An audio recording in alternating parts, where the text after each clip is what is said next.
I don't know what made me knock on her I door can that fix the late, sink for but I you. remember how quiet the hallway felt. Are you Too quiet for sure? me to back out. It My looks pretty hand hovered a bad. second longer than it should have, as if I was waiting for someone to stop me. No one did. The knock sounded louder than I intended, and I nearly turned away before she opened the door. Her voice was soft, guarded. "I wasn't expecting you tonight." I could have made an excuse. I could have said I was just passing by. But instead, I heard myself answer, steady and reckless. "That's why I came." She looked at me in a way I still can't explain. Not shocked, not annoyed, just still, as though the air itself had paused between us. It had started earlier that week. She'd mentioned the light fixture in her apartment flickered, that she hadn't had the time to fix it. I offered, half joking, to take a look. She gave me a faint smile, like she didn't expect me to follow through. But tonight, I showed up with a small toolbox and something heavier pressing against my chest. She stepped aside. I noticed she was barefoot, wearing a loose cardigan that hung off her shoulders. The living room was dim, shadows stretching across stacks of books, and a coffee mug left half-finished on the table. It smelled faintly of rain, though the storm outside had already passed.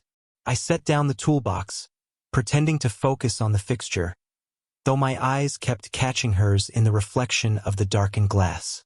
She stood with her arms crossed, not defensive, just holding herself, like warmth was something she wasn't used to. "You don't have to," she said quietly. "It's late." "I know."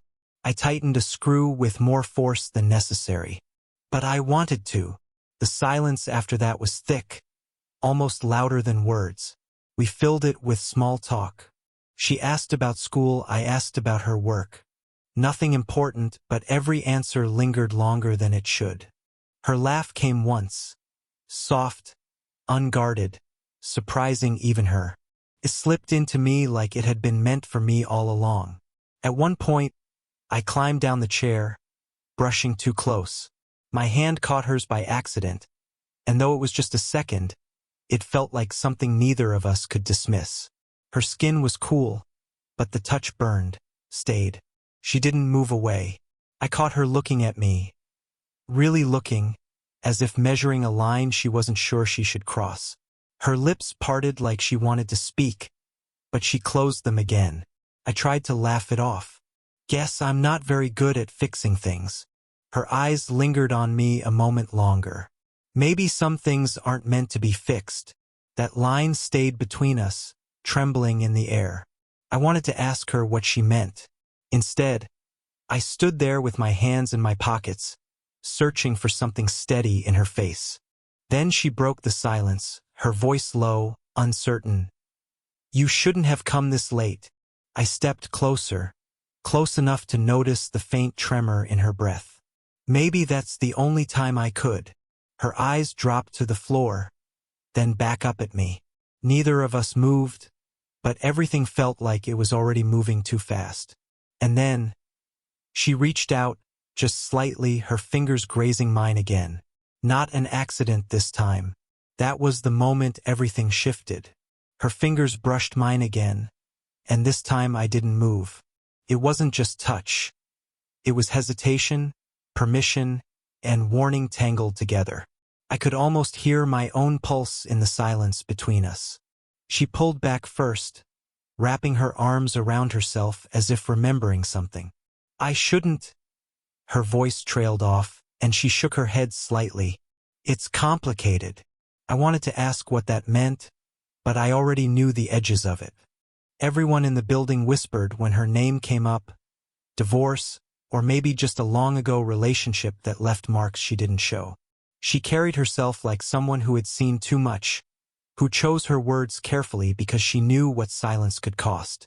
And me? I was just the neighbor kid who offered to fix a light bulb. Except it wasn't just that, and we both knew it. I caught myself studying the details, the way her cardigan slipped, revealing the line of her collarbone, how her hair fell across her face when she tilted her head down, the way she never looked at me for too long, as if afraid of what she might give away. Every small thing pulled me deeper, even when I told myself to back off. She turned toward the window, the glass faintly fogged from the rain outside. "You're too young to understand what people will say." Her words cut sharper than I expected, though not because they were untrue. I hated how quickly she assumed I wouldn't be able to carry the weight of her world. Maybe she was right, but part of me wanted to prove her wrong. "You think I care what they say?" I asked, my voice lower than I intended. That got her attention. She turned slowly, her eyes narrowing, softening. "You should."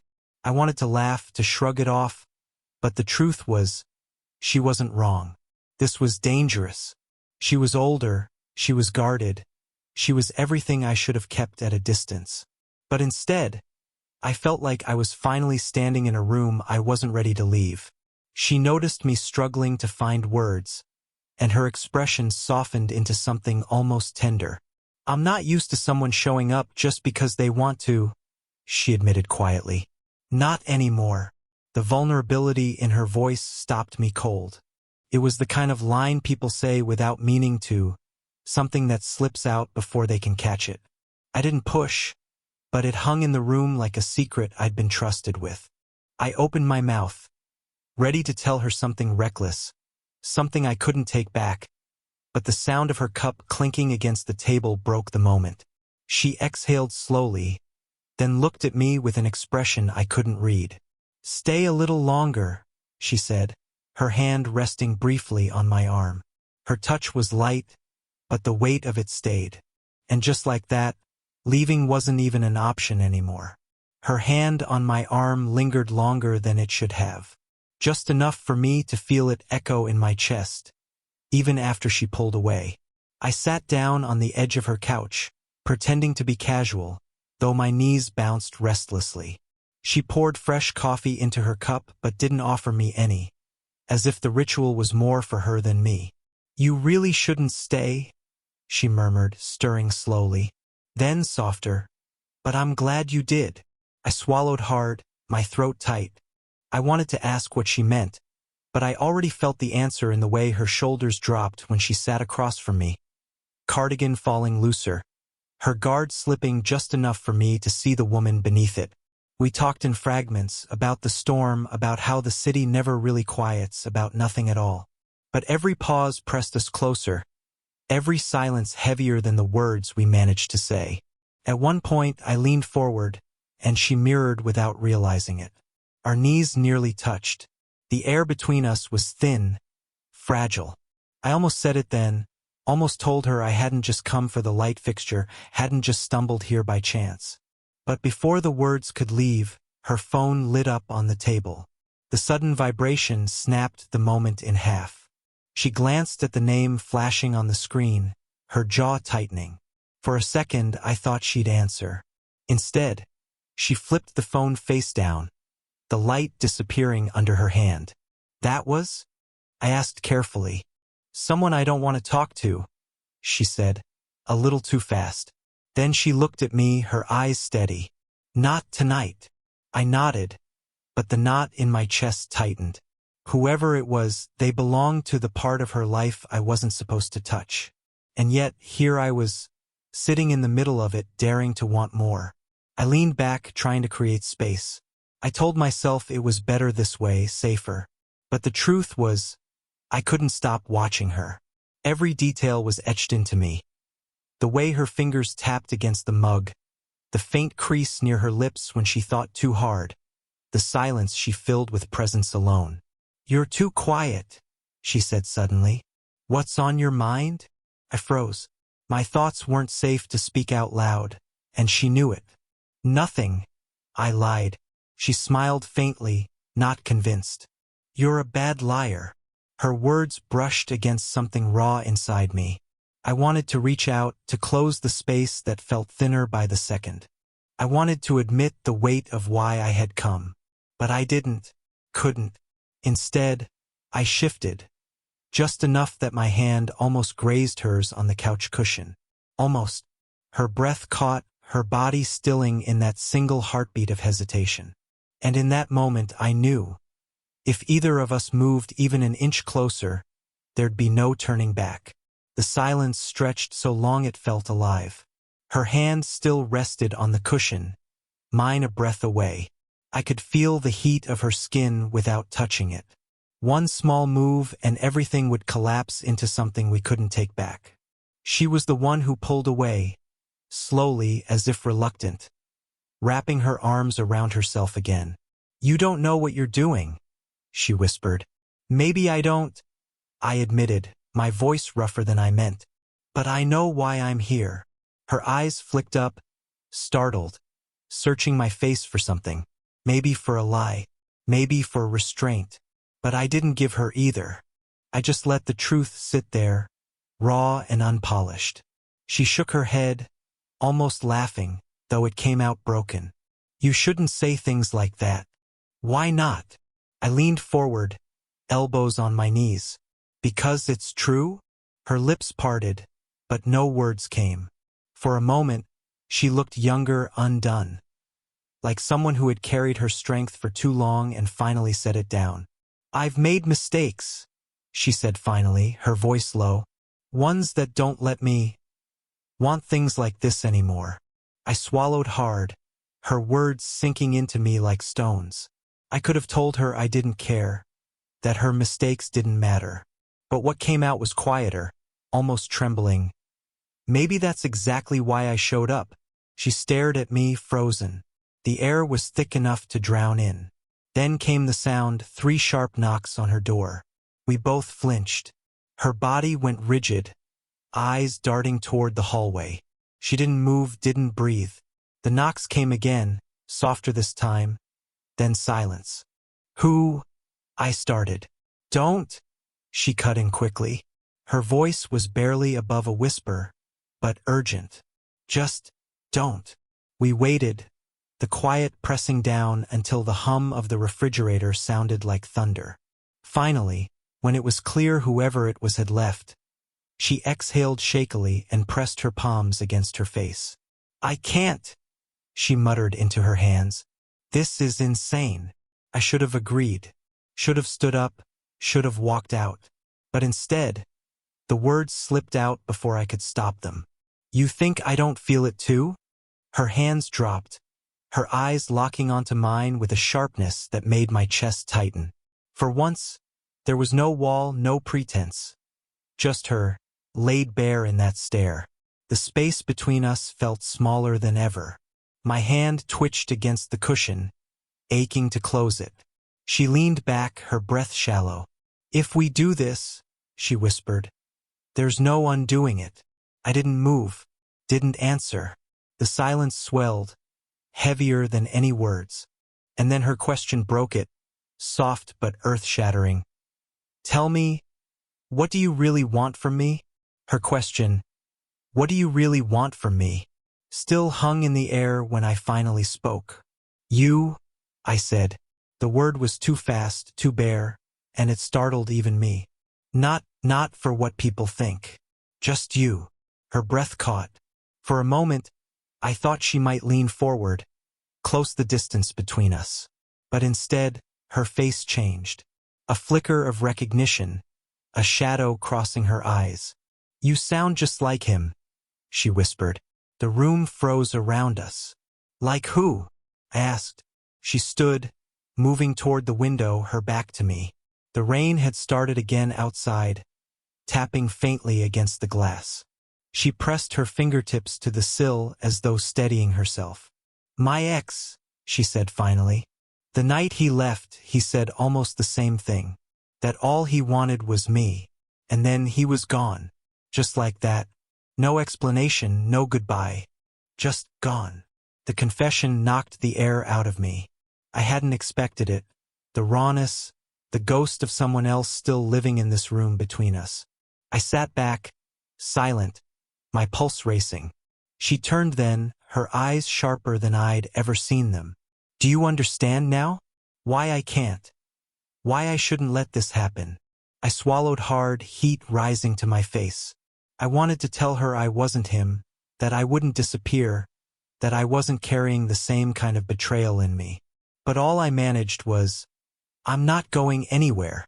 Her laugh was soft, bitter. That's what he said too. The sting of it made me clench my fists. But beneath the hurt, there was something else. An ache. A need to show her I meant it differently. Before I could answer, a voice echoed faintly from the hallway. A neighbor calling out, someone passing by. My stomach tightened at the sound. If anyone saw me here, late at night in her apartment, what would they think? What would they tell? She must have thought the same because she quickly moved to the door, checking the peephole before locking it again. Her shoulders slumped as she turned back. They'll talk, she said. They always do. I stood then, unable to stay seated anymore. Then let them, I said firmly. Her eyes widened, part disbelief, part something else I couldn't name. I stepped closer, but not enough to touch. My voice lowered. You think I came here without knowing what this would mean? I knew, and I still came. She searched my face, desperate, torn. For once, I felt the balance shift. She wasn't the one holding all the control. Finally, she whispered, "Don't make promises you can't keep." And I answered, steady, almost defiant. "Then tell me to leave." The silence that followed was heavier than any knock at the door, heavier than any ghost from her past. But she didn't tell me to leave. Then tell me to leave. The words hung there, challenging, daring. I hadn't meant them to come out so sharp, but once they did, there was no pulling them back. Her chest rose and fell, each breath uneven. She opened her mouth, then closed it again, like the weight of her answer might crush us both. Finally, she whispered, "I can't." The sound of it cracked something inside me. Relief and fear tangled, pulling me forward before I could think better of it. I sat down again, closer this time, close enough to catch the faint scent of her skin, soap, coffee, and something faintly floral. "You don't have to be afraid of me," I said quietly. "I'm not him." Her eyes shimmered in the dim light, a mix of disbelief and hope she didn't want to feel. "And what if you are?" I hesitated. There was no way to promise what neither of us could control. Instead, I reached for honesty even if it risked everything. "Then let me prove I'm not." She looked at me for a long time, her lips parting like she wanted to argue, but the words wouldn't come. The silence pressed against us, louder than the storm outside. I felt her hand tremble when it finally found mine. Not by accident this time, not hesitation, not pretense. A choice. Her fingers curled, holding on just enough to make my breath catch. "I don't want to need this," she said, her voice breaking. "I swore I wouldn't." "But you do," I answered softly. Her eyes squeezed shut, and a single tear slid down her cheek. I caught it with my thumb before she could turn away. Her skin was warm beneath my touch, her breath uneven. "You shouldn't see me like this," she murmured. I shook my head. "This is the only way I want to see you. Real." Something shifted in her face then, a crack in the armor she'd carried for so long. She leaned forward, forehead brushing against mine. The closeness was electric, fragile, terrifying. Neither of us moved for a heartbeat. Or maybe it was a lifetime. Then she whispered the words that made my chest tighten. Words so small yet impossible to ignore. "Don't let me regret this." My hand tightened around hers. "I won't."